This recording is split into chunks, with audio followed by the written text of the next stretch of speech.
Está no ar, a bola não para você aqui no canal de São Paulo, através da Vivo TV, canal 26 Fibra, também pelo site do canal de São Paulo, canalsp.com.br e no meu canal no YouTube. Se inscreva lá, canal do Fred Júnior, toda semana, toda segunda-feira, uma entrevista inédita falando de esporte para você. Lembrando que tem reprises na programação do canal de São Paulo. Tem na terça-feira à noite, na quinta-feira à tarde, na sexta à tarde, sábado em 2 horários. E no domingo também tem reprise do programa Bola Não Para. Não tem desculpa para você falar, não deu para ver, Fred, o programa. Tem reprise na programação para você acompanhar o programa A Bola Não Para. Com muito prazer, recebendo aqui, virtualmente, já que estamos fazendo dessa maneira em virtude da pandemia que existe não só no Brasil, mas no mundo inteiro, o Marcelo Segurado, que é executivo de futebol, há pouco tempo estava no Goiás e é o nosso convidado do programa A Bola Não Para. Marcelo, muito obrigado por atender o nosso convite. Tudo bem com você, Marcelo?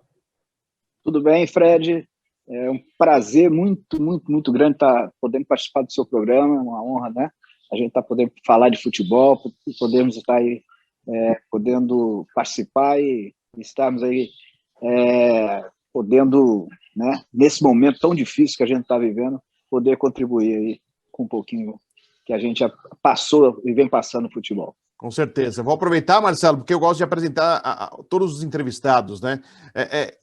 Como surgiu, claro, o seu pai foi o primeiro grande ídolo da história do Goiás, mas queria que você falasse para você, como surgiu o futebol para você, Marcelo, que você tem uma formação diferenciada nesse meio do futebol, a gente vai falar também a respeito, mas queria saber como que surgiu o futebol como trabalho para você. Fred, eu nasci no meio do futebol, né? Meu pai, minha família, meus tios, então eu nasci no meio da boleirada e fui criado, né, dentro do futebol, então já comecei também nas categorias de base e assim, talvez tu tivesse até o potencial para jogar futebol, mas assim, nunca tive meu pai jogou numa época que o futebol não era tão visto assim, década de 50, 60, e ele queria que o filho dele estudasse, aquela representação toda, né? Então, a minha geração saíram grandes jogadores aqui do Goiás, daqui de Goiás saíram grandes jogadores, né? Gaúcho, por exemplo, Idemar, Tião, Carlos Magno, Carlos Alberto, ou seja, saíram vários, Luvanor um pouco mais velho que eu, Cacau um pouco mais velho que eu, né? Então, assim, são vários que saem da minha geração. Então, joguei nas categorias de base, tive uma lesão muito séria no começo, bem no começo mesmo, ainda como ainda era júnior, né? Chamava júnior, e dali realmente não deu mais. Depois dessa lesão, fui parando e continuei. E sempre dentro do Goiás, como sócio conselheiro, né? Assim que meu pai faleceu em 97, o título dele ficou para mim como sócio. O título do meu pai é o 003 do Goiás. E em 95, 94, agora eu não me lembro. Não, 2004, 2005, agora não me lembro. O Raimundo Queiroz, o presidente do Goiás, me convidou para ser diretor do Goiás, né? Uma vez que não tinha nenhum representante da família Segurado, que é uma das fundadoras do Goiás, não tinha ninguém. E ele, olha, tem que ter alguém da família Segurado e tem que ser você. E aí, daí em diante, eu passei a ter sempre uma função não remunerada no clube, diretor de marketing. Depois eu fui para a base, e em 2007 eu passei a ser superintendente administrativo do Goiás, superintendente geral do Goiás, e em 2011 eu assumi o cargo de diretor de futebol. E aí sim, aí eu vi que era aquilo que eu queria, eu vi que o cargo era aquilo realmente que eu queria, larguei a função de superintendente geral, fui me especializar, fui aprofundar, entrei para a Bex, fiz os cursos da Universidade do Futebol, fiz outros cursos, estou fazendo agora da CBF, e daí em diante se tornou minha profissão. E entre tudo isso eu fiz geografia, eu era professor, trabalhava em colégio, tinha um colégio, e sempre dando aula e mexendo com escola. Foram duas coisas que eu fiz na minha vida: futebol e sala de aula. E isso, uma coisa sempre ajudou a outra. Fred, é incrível, assim, porque o lidar com o aluno me ajudou muito a como eu me relacionar com o jogador de futebol. Sim. A minha vida em sala de aula, a minha vida dentro de escola, a minha vida como professor, minha vida no campo da educação, me proporcionou muita bagagem para o relacionamento com os jogadores. Então, eu acho que juntou a minha vivência, né, de ter crescido no meio do futebol, a minha vivência no meio de um contexto sociológico, porque eu dei aula de geografia, de sociologia. Então, tudo isso... E o futebol é um viés sociológico brasileiro, né? É uma visão sociológica que a gente tem do Brasil. Então, tudo isso me ajudou muito. Então, eu acho que aí é uma análise, uma autocrítica que eu tenho, que a minha maior virtude enquanto executivo de futebol é gerir pessoas, porque o gestor de futebol, o executivo de futebol, o grande desafio dele não é contratar jogadores. O grande desafio dele é gerir diferentes tipos de pessoas, de origens sociais diferentes, de indivíduos diferentes, de vaidades diferentes. Então, o gestor, ele tem que surfar em todas essas ondas. E eu acho que isso é nato, eu aprendi, e isso me ajudou muito e vem me ajudando bastante. E sobre ainda esse lado professor, né, Marcelo? A gente sabe que a gente está no futebol há tanto tempo. Futebol, quando o garoto vai para a base e quer se tornar um profissional, futebol e escola não combina muito, infelizmente, porque muitas vezes ele deixa de estudar para se dedicar integralmente à carreira de jogador de futebol. Como que você vê isso? Você foi um professor com formação, né, em relação à geologia, sociologia, como você vê isso, né? Essa falta, às vezes, de apoio até da escola. É claro que o clube hoje cobra rendimento escolar, mas ainda a gente percebe, se a gente conversa com a maioria dos jogadores, a formação dele, não, alguns, a maioria, até primeiro grau, outros que ainda é minoria, segundo grau, formado, então, em faculdade, é quase que raro. Como que você vê esse paralelo, né? Que tem o estudo com o futebol? Eu acho que, por exemplo, uma das cláusulas, né, do clube formador é que ele estabeleça uma metodologia de educação, que ele exija dos seus atletas a educação. E eu vejo alguns clubes no Brasil que tem um direcionamento disso. O São Paulo é assim, tem escola dentro da Cotia, o Cruzeiro também tem, o Atlético Paranaense tem.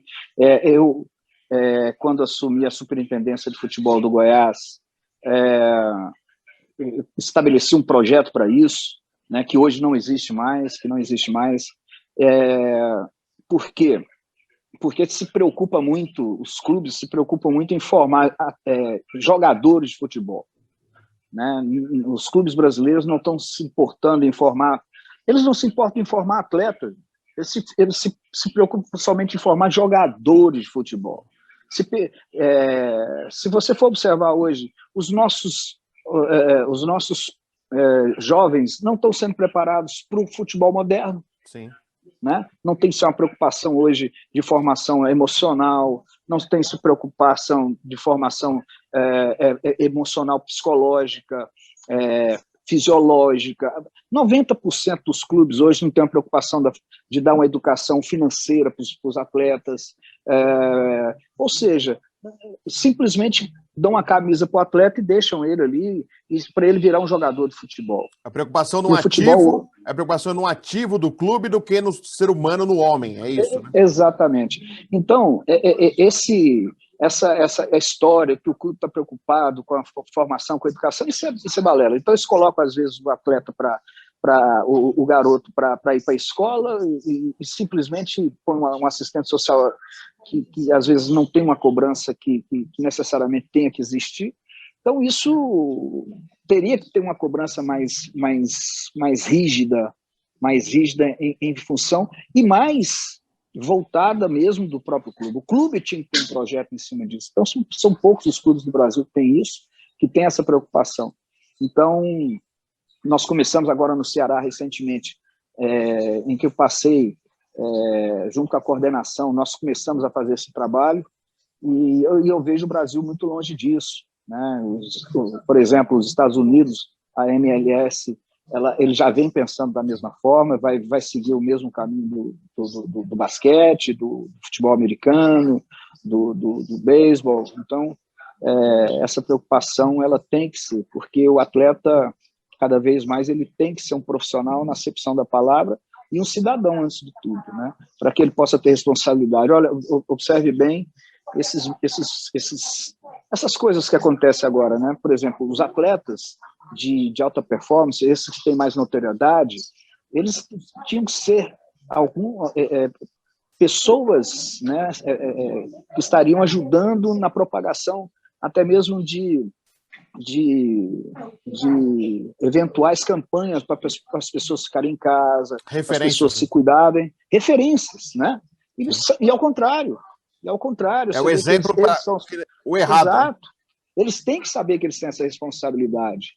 Né? Eles têm que saber disso. Né? Vou jogar a responsabilidade, vou falar, um Gabigol da vida, tinha que saber disso. Né?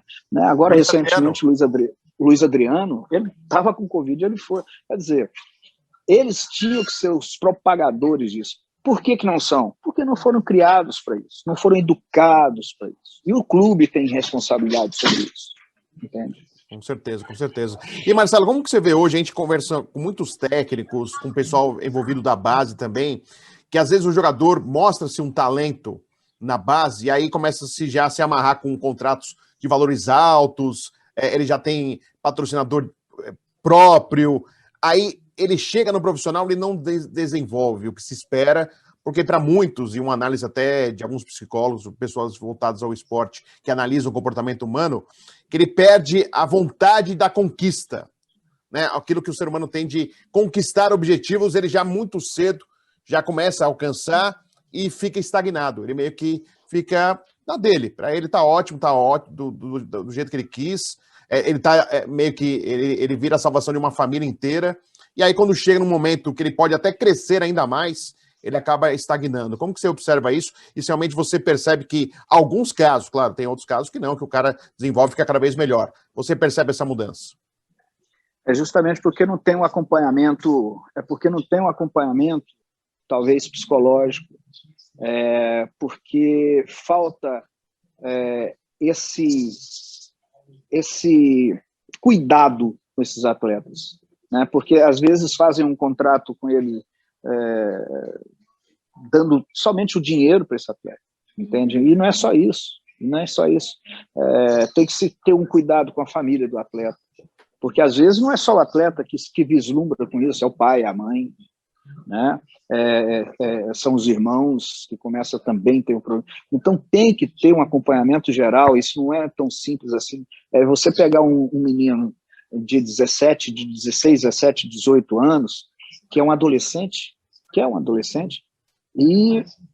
e dá salário de 20, 30, 40, 50 mil para esse menino. Isso, se você pegar uma pessoa de 30, 40 anos e fizer isso da noite para o dia, ele vai se deslumbrar. Agora você imagina. Então, essa mudança, essa chave, ela não é fácil para ninguém, quanto mais para um atleta. Por quê?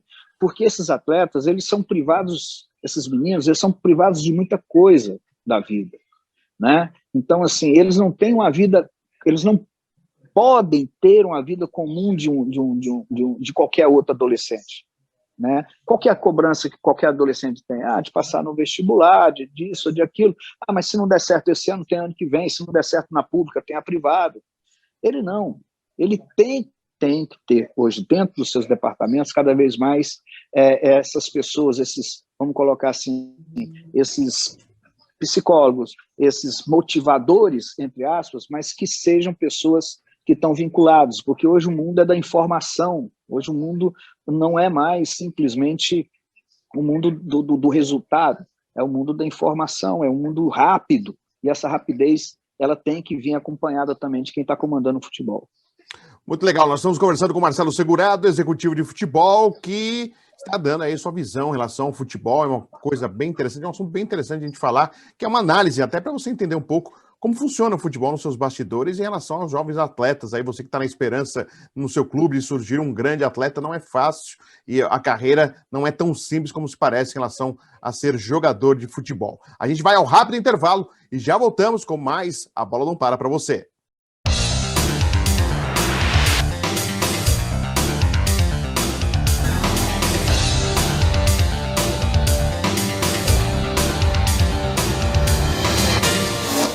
Eu tô aqui no Versa Brooklyn, estúdio 123 dormitórios, com o senador Milton Campos, 175, claro, no Brooklyn. E o Lazer Piquet da Camargo Corrêa, conta pra gente. O lazer nosso é completo, você tem salão de festas no térreo, você tem uma piscina no 6º andar, que são das unidades não residenciais, e você tem uma segunda piscina semiolímpica no rooftop, no nosso terraço. Vale a pena conhecer aqui o Versa Brooklyn.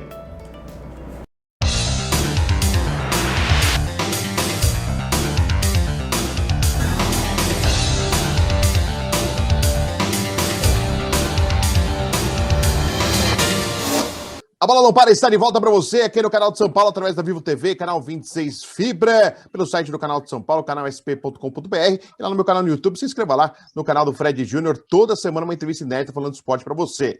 Aqui com o Marcelo Segurato, que é executivo de futebol, trabalha no futebol, estava contando um pouquinho do seu início, da sua caminhada, é filho de um dos primeiros ídolos, né, se não o maior ídolo e um dos primeiros do Goiás, né, o Segurato, que foi um atacante. Mas a gente está falando sobre base, sobre jovens atletas. Mas agora, Marcelo, eu quero que você fale da sua última passagem aí do Goiás. Né?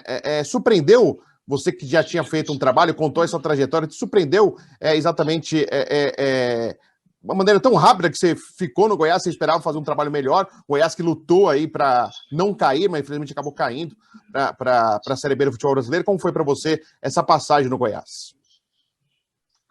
Essa última passagem, assim, não estava programado.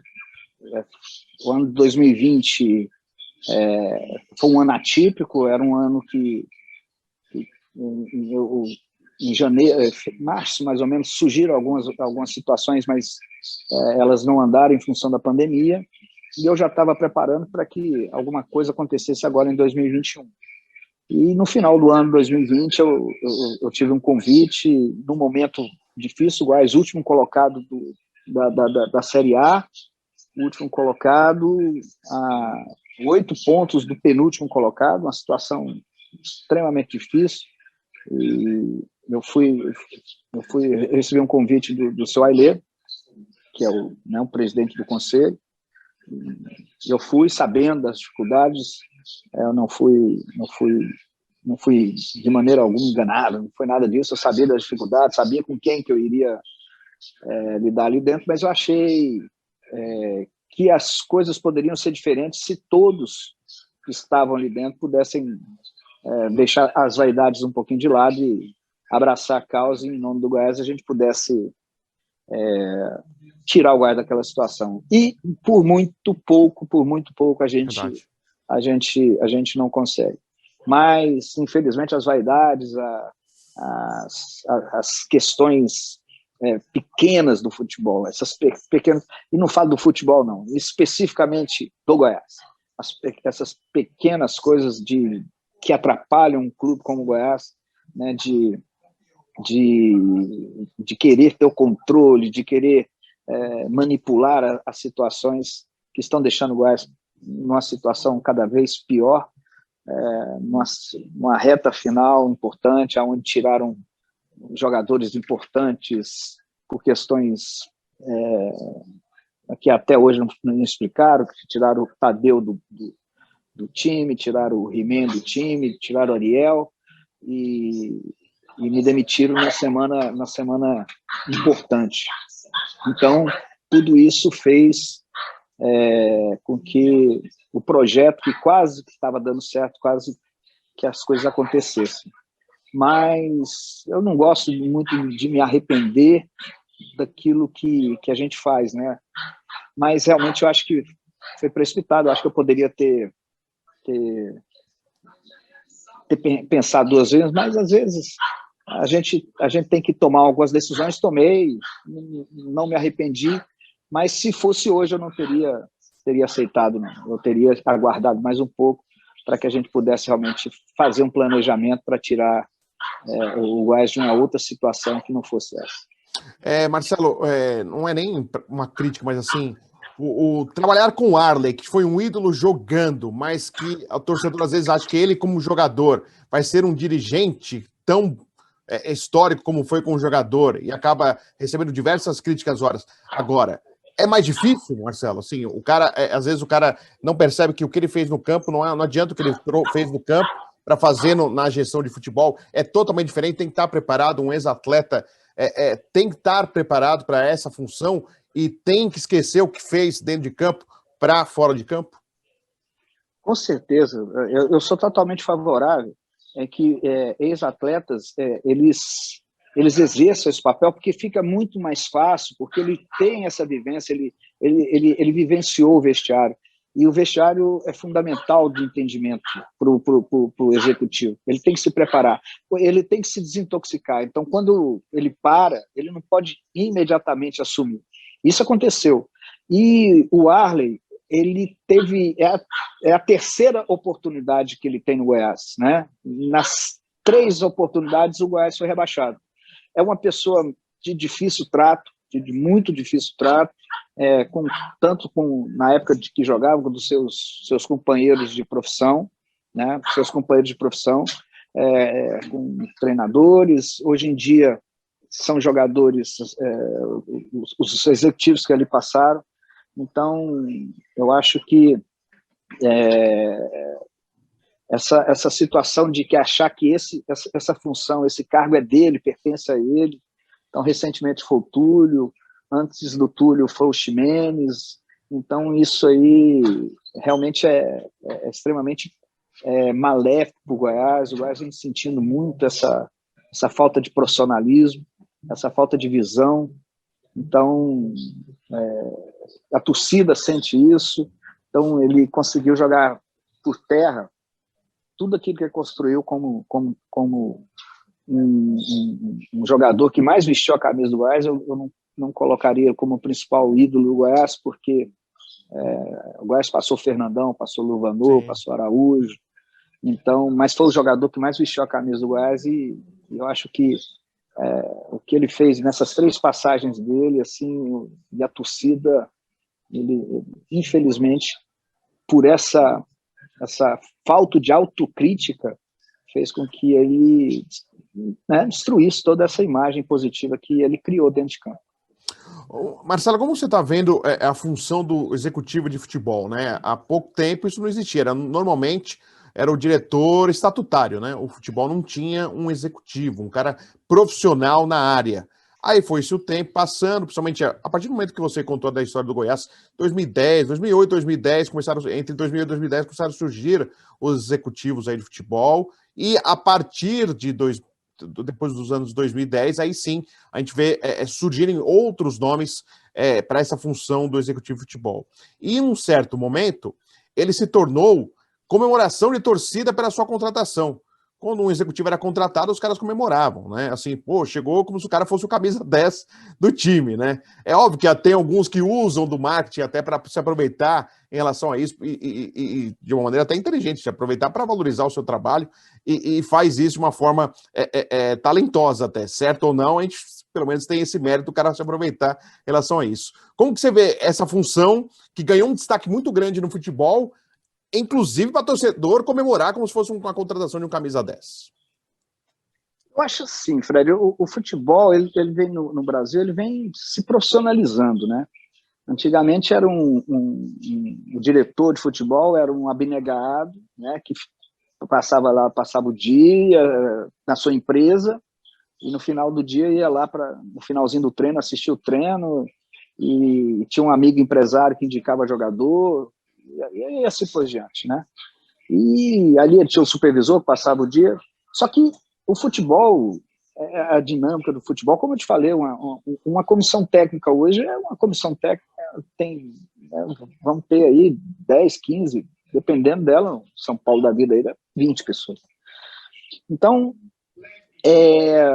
o futebol se profissionalizou muito.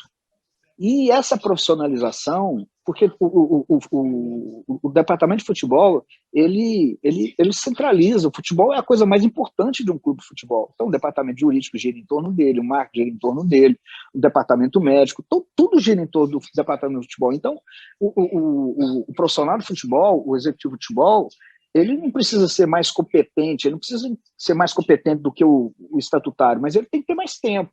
E o tempo, às vezes, dá competência a ele. Então, esse executivo, ele vem para facilitar, ele vem para fazer o meio, entende? Ele vem para fazer esse meio entre a direção executiva, entre a comissão técnica dos jogadores, os outros departamentos. Então, ele é uma figura importante, é uma figura central, mas não é a figura mais importante do clube.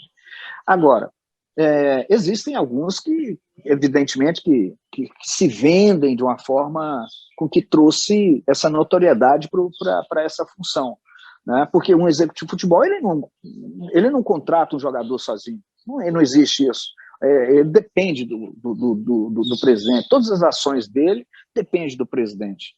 Então, chegou ao ponto hoje de que o time não vai bem 3, 4, 5 jogos, cai o treinador e cai o executivo. Né? Então, e está numa situação tal que é o seguinte: se for bem, se o time for bem, é o técnico, o presidente. Se for mal, é o técnico e o executivo. Então, o executivo nunca vai estar dentro de um contexto, só no momento em que ele chega ou no momento em que ele sai. Tá. Então, assim, eu não sou muito a favor dessa exposição total, eu vou te falar de alguns executivos que eu tenho uma profunda admiração. Alessandro tem uma profunda admiração do Corinthians. Quantos anos o Alessandro ficou no Corinthians, ganhando tudo, e você não viu o Alessandro se expor? Anderson Barros, sabe? O próprio Rodrigo Caetano também, o Alexandre também não é essas... de tanto, mas é porque ele ganhou tanto que, evidentemente, que as coisas acontecem, as pessoas têm que ficar falando. Quando ele foi contratado pelo Palmeiras, parecia um camisa 10, o Alexandre Matos. Sim, aí foi até para vender o sócio-torcedor. Né? Fez com propaganda. Isso, o marketing usou disso. Agora, eu acho que é um trabalho que a gente tem que aparecer nos momentos, inclusive, a hora de aparecer é no momento mais difícil mesmo, sabe? É no momento mais difícil. É no momento em que está mais difícil, você vai lá e... Não, presidente, eu vou lá agora e deixa comigo aqui. Então, eu tenho que ser o cara da confiança do meu presidente, sabe? Assim, eu tenho que ser esse cara da confiança, eu tenho que bater de frente, eu tenho que ser o cara da confiança dos meus jogadores têm que confiar em mim, entende? Agora, eu tenho que ser da confiança dessas pessoas e a imprensa tem que entender que o meu papel é esse, né? A imprensa tem que entender que se eu estiver numa negociação e um repórter me ligar, eu não vou poder falar para ele que essa negociação está acontecendo, porque senão vai me atrapalhar. Então, é uma função estratégica, é uma função que ela te consome 24 horas por dia, porque você é cobrado pelo seu presidente, cobrado pelo seu elenco, cobrado pela sua diretoria, cobrado o tempo todo, e você tem que dar resposta a todos, né? Você não tem direito, às vezes, de oscilar emocionalmente. Sim. Né? Você não tem direito a disso. O treinador acha o tempo todo que você está querendo derrubar ele, né? E você tem que mostrar para o treinador que você está do lado dele. Parceiro, né? É parceiro dele, então é um fio da navalha, você fica... Agora, quanto à exposição, essa coisa midiática, eu não gosto muito, eu acho que vamos lá, assim, os protagonistas da coisa tem que ser, eu acho que não tem que ser treinador ultimamente se tornaram, né, também, mas acho que sempre tem que ser os jogadores. Marcelo, a gente falou de vaidade também, a gente falou você falou de gestão de pessoas.